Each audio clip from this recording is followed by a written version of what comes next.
Hey guys, it's Ninja Gecko. In this video, I want to talk about yet another area in Silksong. This area is called Greymoor, and I've decided that there's way more Greymoor information than I thought, so this will be a full video. No of the other areas in this video, just Greymoor. I'll make those other videos later. Team Cherry said about Greymoor, quote, "On the way up to the citadel at Farloom's crest are the wasted caverns of Greymoor. The misted fields and dilapidated towers are now infested with crawbugs, devious nesting types, and the former tenders of the land have become haunted. In the pens at the land's height, keepers wrangle swarms of dust roaches, rapid breeding pests with insatiable appetites. They also say Hornet will in its caves and structures uncover many mysteries, make many new friends, and duel with a lethal, lunging foe. This area could be possibly late early game because of the common 5 to 6 masks in the footage we have. Also be warned that not everything in here is 100% confirmed. At least one or two things in here will probably change by release, and I will also be going into a bit of speculation in this video, but I'll put up an icon in the bottom right corner when I'm going into some speculation. A good portion of the info known about this area is from the Silksong reveal trailer, and it is the first time we saw info about this area, so I will cover most of it first. The first footage we see is Hornet walking through a flat part of it for about 3 seconds. On the left we can see a domed pavilion with Farloom's symbol in it, and to the right we can see some headstones of various sizes with also the Farloom symbol on it, and some near them.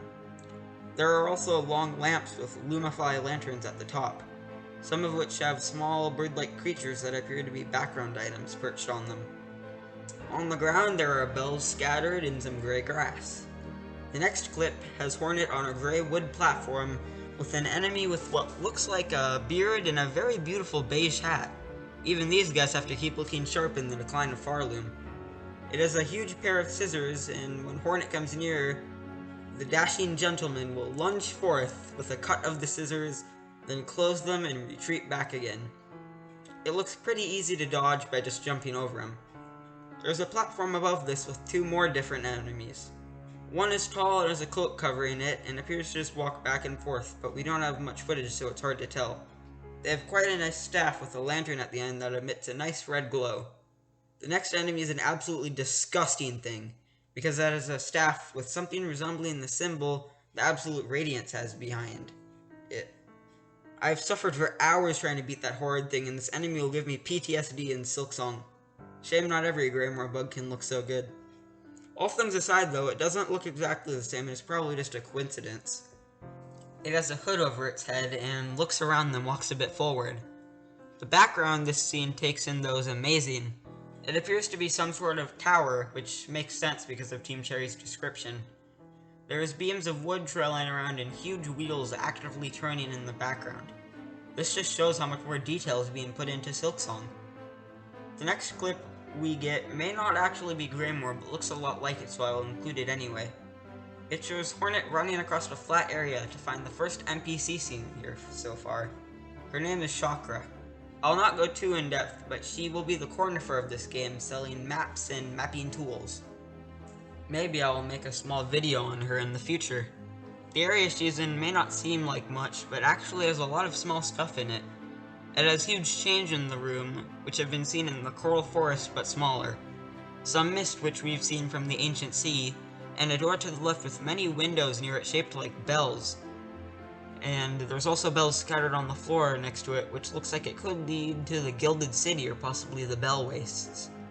And maybe these areas could be near Greymoor, but this is for another video. The next clip we can see includes another NPC, or should I say two of them. Their names are Garmund and Zaza. They're going on a journey to find a new home. Team Cherry said Garmund, who is the rider, is the chattier of the two, while Zaza, the steed, is the brains.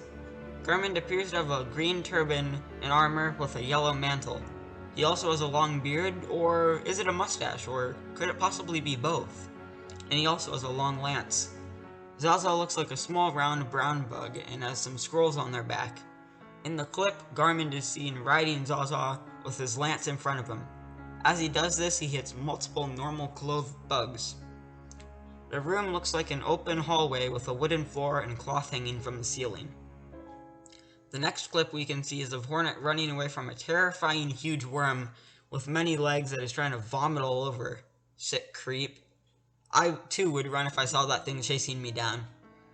This area is especially dark and we can't see much beyond the creature.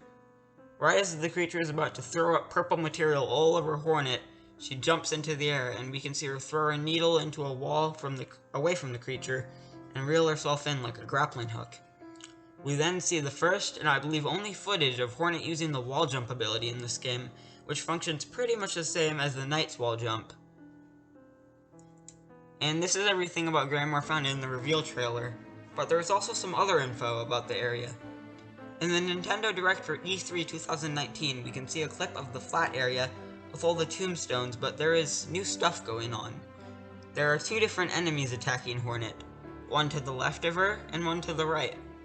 The one on the right has the common Greymoor beige cloak and hood and has a long gilded pin. However, this one is odd because coming out of the shadows of its hood, it covers what looks like is a beak or a plague doctor mask. Does Silksong take place in the 1600s? When will Team Cherry confirm Hornet is born? Something else odd is that it can also fly like a bird by flapping its cloak up and down. This is a very interesting enemy and I'll talk about it later. In the clip, it flaps towards Hornet, and then she hits it away with the white liquid and silk coming out of it. The enemy to the left is a short, round one with a gray cloak and hood, and it has the same beak-like object coming out of it where its face is covered by the shadow. In the clip, it pulls out 3 throwing knives, holds them there for a second, then throws them in an arc. So it's basically the ground version of a primal aspid, though since this one can only stay on one y-axis presumably, it won't be as bad. Now about what these could be. In Team Cherry's description of Greymoor they said, "The misted fields and dilapidated towers are now infested with craw bugs, devious nesting types." Them saying nesting stands out to me. I believe that based on their beak protrusions and them saying nesting, makes me think that these type of enemies could be the craw bugs talked about. And they could possibly be weevils even.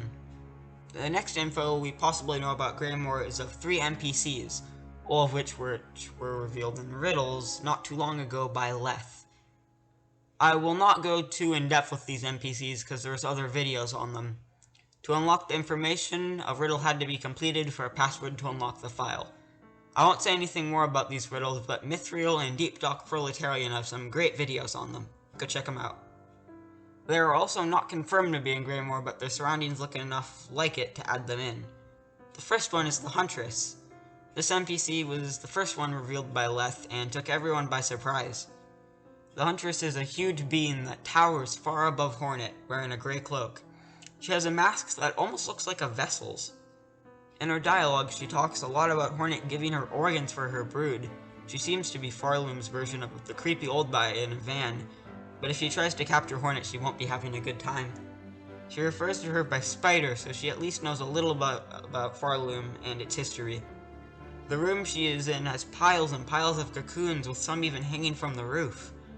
These could be eggs or possibly wrapped up things like a spider would do. The ground and walls are dark and there's black dust particles floating around. The next NPC, or NPCs, were the third ones released by Leth. They are the Caravan and consist of what looks like 3 possibly adult fleas, having a cream-colored fluffy head and a dark gray body and being around Hornet's height. In the clip they appear to be in around the same area as Chakra was in, but with it looking more detailed, showing they are going back and improving stuff. They have 3 wagons behind them and what looks like a bug that pulls them. Near them they have a glass with some lumaflies in it, and above them some fleas. The final NPC revealed by the riddles that appears to be in Greymoor is Seth. I already have made a video about him, so I will keep this fairly short and link that video in the description for anyone to watch if further interested in him.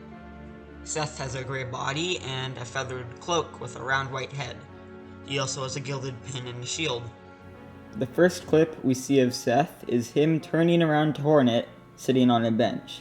He doesn't have a shield, pin, or cloak in this image. In the background, there is a tent, And on the walls and the ground, there are many stones which looks like the ones that we have seen throughout Greymoor. In the second clip, we can see him fighting Hornet. There's many dead Citadel members scattered on the ground near them, and there's also petals falling from above. And again on the floor, there's many stones which look like the ones we've seen from other Greymoor areas. Finally, I can say that this is all we know about the area Greymoor currently. This script is longer than the Deep Docks one, and that took weeks to edit, so by the time you are hearing this, it's probably already near the end of October or the beginning of November. I also have a full list of video ideas now for future content. If you like this video, maybe consider subscribing. I feel bad asking this, but these videos take hours and hours for me to make, and I actually lost some subscribers after posting the Deep Docks video. So if you want me to feel more motivated on making videos and have them come up faster, maybe do that. Anyway, thank you very much for watching the video, and goodbye.